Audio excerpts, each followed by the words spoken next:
Austin Theory's WWE job is on the line? Triple H must not take the title off Drew McIntyre on SmackDown. ESPN is unhappy with WWE and their partnership. Bronson Reed retires the move that injured him. Big E rejects a full-time WWE commentary role. Vince, Nick Khan, and Triple H catch fire for destroying evidence in a lawsuit. Cody Rhodes on Roman Reigns calling him a politician in WWE. Roman Reigns wasn't expecting CM Punk's remarks on Raw. All of that and so much more. We will begin with Triple H must not take the title off Drew McIntyre on SmackDown. The upcoming episode of SmackDown has high stakes. Drew McIntyre will be defending his title against Cody Rhodes. A lot of us are tired of seeing these two face each other. But with rumors of Triple H planning to take the title off McIntyre so Randy can challenge Cody Rhodes at Mania, we might get to see the title change hands this week, and we think it would be a very big mistake. This is one of the most pivotal episodes of the Blue brand, which leaves no margin of error. Triple H must make sure not to make any deliberate mistakes on SmackDown. A small blunder at this point could create a massive upheaval. Hunter must take every step very cautiously, especially when it comes to making some key decisions. Here are some certain things that the creative team must specifically make sure don't happen. Number 4. Burying Carmelo Hayes. Carmelo Hayes is the current United States champion. He has been defending his title every week in open challenges without any proper feud or direction. However, WrestleMania 42 is on the horizon, and it's high time Hayes got involved in a legitimate storyline on Friday Night SmackDown. Triple H must not keep Melo away from a legitimate feud yet again this week. Doing this would be a huge mistake for many reasons. One more episode of the Blue brand should not be wasted on open challenges, especially now that Mania is on the horizon. The company must give Carmelo Hayes and his United States Championship a proper direction on this week's show. The WrestleMania build-up for the title should kickstart this Friday. Number 3. Mishandling Rhea Ripley and Jade Cargill. The rivalry between Rhea Ripley and Jade Cargill has started to catch steam with their recent controversy on social media. The two women will battle each other in a high-profile match for the WWE Women's Championship at WrestleMania 42, and Triple H must not fumble with its build on SmackDown. WWE has a habit of handling big feuds clumsily whenever they start to rise on their own. However, Hunter must make sure it doesn't happen. Cargill and Ripley will be under the same roof on SmackDown this week, and WWE must book their segment properly to make their bout look like a big money match. Number 2. Julia. Julia's booking has been absolutely appalling in recent times, and there's no denying that. Despite being the Women's United States Champion, she has been directionless for months now. However, Triple H must not keep the beautiful madness buried under layers of poor booking anymore, as WWE's biggest event of the year is around the corner. The company must sow the seeds of Julia's WrestleMania 42 feud on this week's episode of SmackDown. There is absolutely no point in keeping the Japanese star directionless on the Blue brand any further. Triple H needs to give the Women's United States Championship a high-profile feud for the show of shows, and it should all start this week. Number 1. Robbing Drew McIntyre. One of the biggest mistakes Triple H must not make on this week's SmackDown is taking the undisputed WWE Championship away from Drew McIntyre. The Scottish Warrior is set to battle Cody Rhodes for the coveted title this week on the Blue brand. Rumors have been swirling that the company is planning a title change there. However, it must not happen. McIntyre losing the undisputed WWE title just 2 months after winning would deal a crushing blow to his momentum. His months of build-up and character development would go in vain. WrestleMania 42 is on the horizon, and the company cannot afford to make such a huge mistake. Therefore, Triple H must not rob Drew McIntyre of his title at any cost this Friday. Now into our news, ESPN is unhappy with WWE and their partnership. ESPN is reportedly unhappy with WWE amid their early partnership. Last year, the global sports network signed a 5-year multi-billion deal with the wrestling promotion to bring their premium live events exclusively to their platform in the US, starting with WrestlePalooza in September. WWE's chief content officer Triple H described the deal as a game changer, but the event didn't do as expected, with ESPN giving the event a C grade. Since then, both companies have praised the partnership, dismissing any concerns of friction, but a latest report suggests the sailing hasn't been smooth.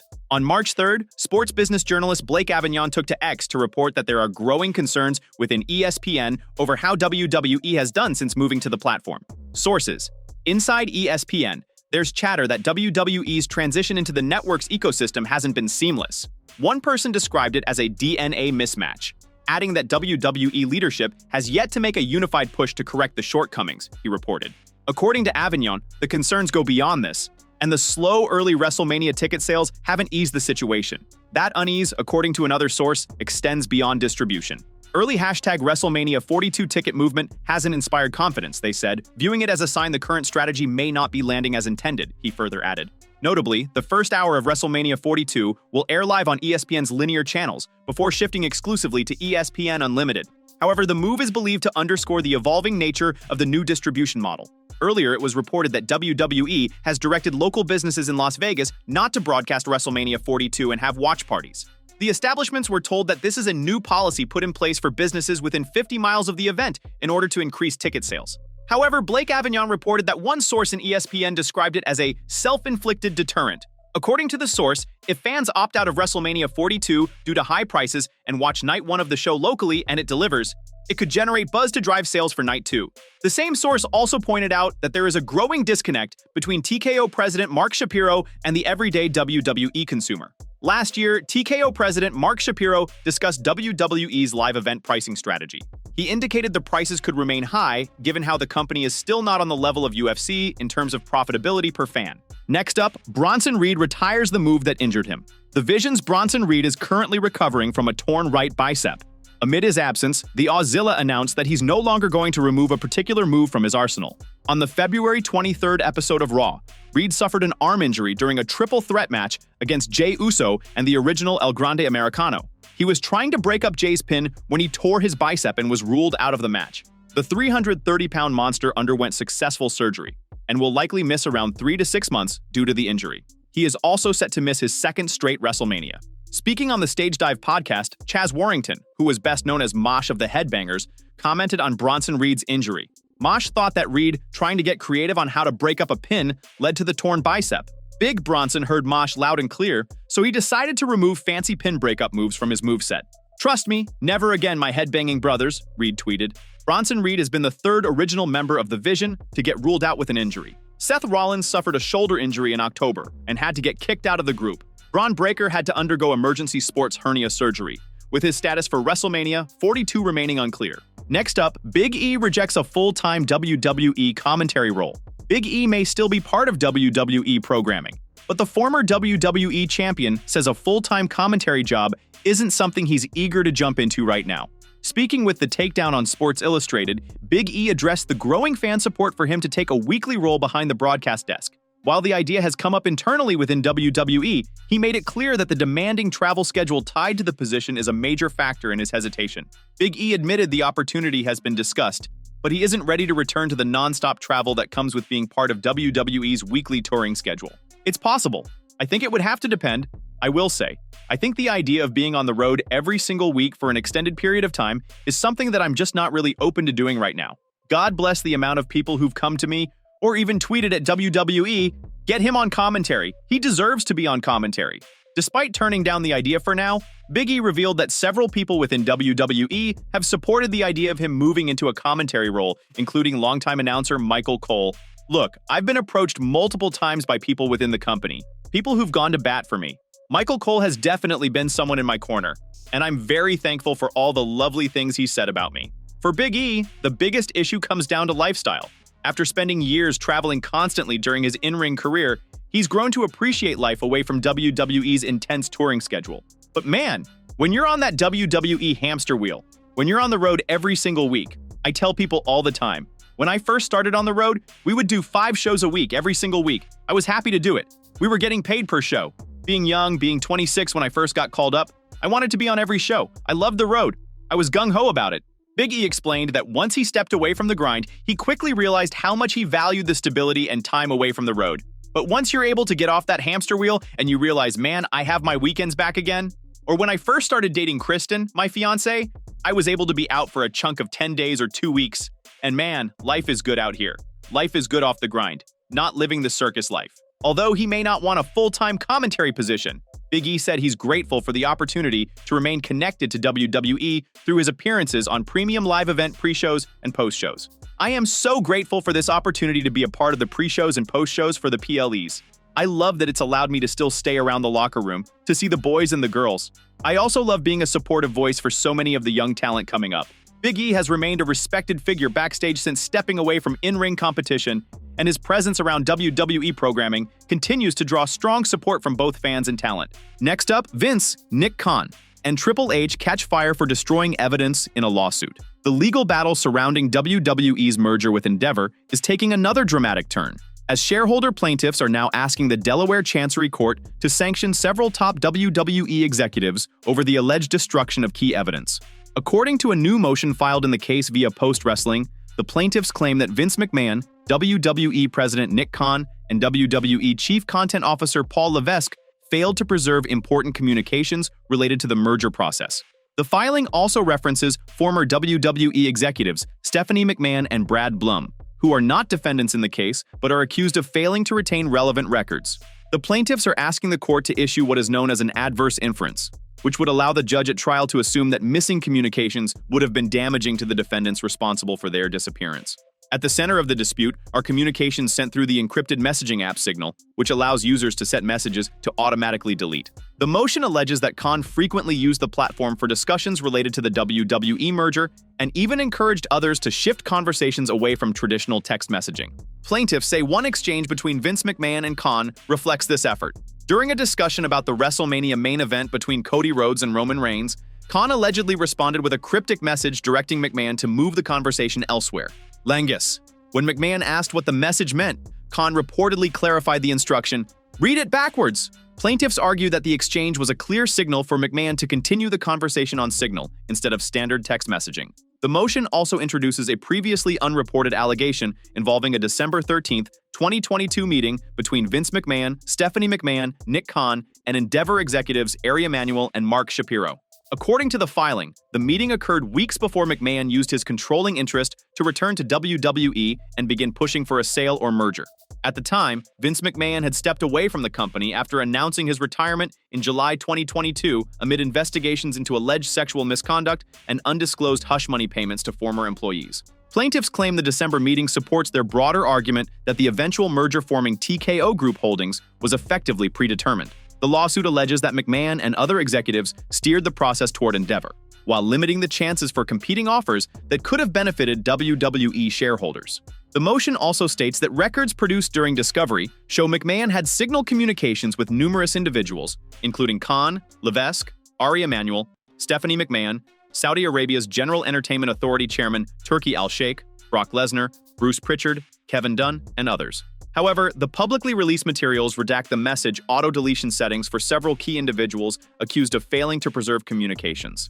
Attorneys for Nick Khan previously stated that he does not recall the specific content of the deleted messages referenced in discovery. The lawsuit is currently scheduled to go to trial in June. If the shareholder plaintiffs ultimately prevail, they could recover significant financial damages. In merger-related lawsuits involving companies valued in the billions, even small differences in valuation can translate into tens or hundreds of millions of dollars. For now, the defendants have denied wrongdoing, and representatives for WWE, TKO, Vince McMahon, and Stephanie McMahon did not respond to requests for comment regarding the newly alleged December 2022 meeting. As the case moves closer to trial, the outcome could have major implications for how the WWE Endeavor merger is viewed legally and financially. Do you think the alleged missing messages could significantly impact the outcome of this lawsuit? Or will the defendants ultimately be able to explain the situation in court? Next up, Cody Rhodes on Roman Reigns calling him a politician in WWE. While speaking on What Do You Want to Talk About?, Rhodes addressed the remark and explained why he actually understood where Reigns was coming from. The politician came during their storyline feud when Reigns mocked Rhodes' public persona, comparing him to someone constantly kissing babies and shaking hands. Rhodes said he never took the comment as an insult, largely because he believes politics exist in every wrestling locker room to some extent. Growing up in the business, he's seen firsthand how wrestlers advocate for themselves behind the scenes. Roman Reigns called me a politician one time, and I remember thinking, I'm not mad at that. I grew up in the business. Everyone is to a degree. Rhodes went on to explain that he sees a clear difference between professional positioning within the company and the darker side of backstage maneuvering that has historically been associated with wrestling. To me, there is politics and posturing, and then there is snaking and backstabbing. During the conversation, Rhodes also praised the current WWE locker room for being more straightforward than some past eras, noting that many wrestlers today are comfortable openly discussing ideas for storylines and matches. One of the great things about you, Gunther, as a peer and as a wrestler in the locker room, just straight up. I think a lot of guys on our modern roster are straight up. This is what I think is better. This is what I think isn't. Let's talk about it. Someone is going to make a decision, but the opinion has been weighed. However, Rhodes acknowledged that wrestlers can still quickly recognize when something being pitched backstage might not actually benefit them. You can smell when you get around the ones today. This is going to be really good for you. And you can already tell, no, it's not. I can tell it's not even for me. The rivalry between Rhodes and Reigns helped define a major era of WWE storytelling, with both men trading verbal shots that blurred the line between storyline and reality. Rhodes' comments suggest that while the insult sounded harsh on television, it also reflected the real dynamics that can exist within the wrestling industry. Roman Reigns wasn't expecting CM Punk's remarks on Raw. CM Punk had the last word in the latest chapter of his rivalry with Roman Reigns on the road to WrestleMania 42. A WWE legend thought that Roman Reigns was frozen in shock at the end of Raw. In the final segment of Raw, Punk and Reigns traded barbs as part of the latest chapter of their feud for the World Heavyweight Championship at WrestleMania 42. However, things got more personal after Punk threatened to bury Reigns right next to his dead father, the legendary Sika of the Wild Samoans. On the latest episode of Busted Open Radio, WWE Hall of Famer Bully Ray and co-host Dave LaGreca were flabbergasted by CM Punk's final remarks on Raw in Indianapolis. Bully Ray believes that it was so shocking that it left Roman Reigns frozen in shock. Roman was in shock. When you are in shock, the fight or flight reaction kicks in, it freezes you. Roman was frozen in shock. I still don't understand, other than for shock value, why Punk would say it, Bully said.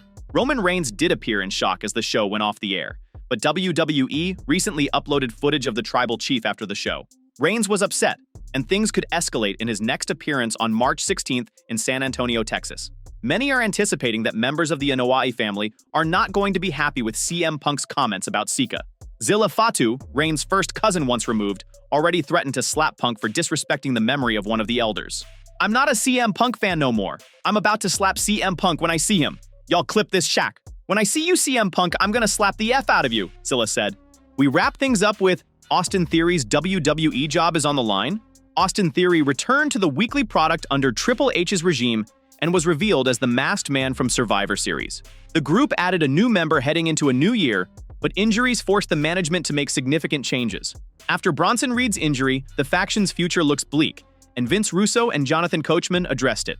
Speaking on Behind the Turnbuckle Studios' The Coach and Bro Show, Russo stated that Paul Heyman cannot get Austin Theory over as a star, and Coachman predicted that if the vision ended, the management might be done with the two-time United States champion. Bronson Reed was on his way to getting over. Braun Breaker was on his way to getting over. Logan Paul is over.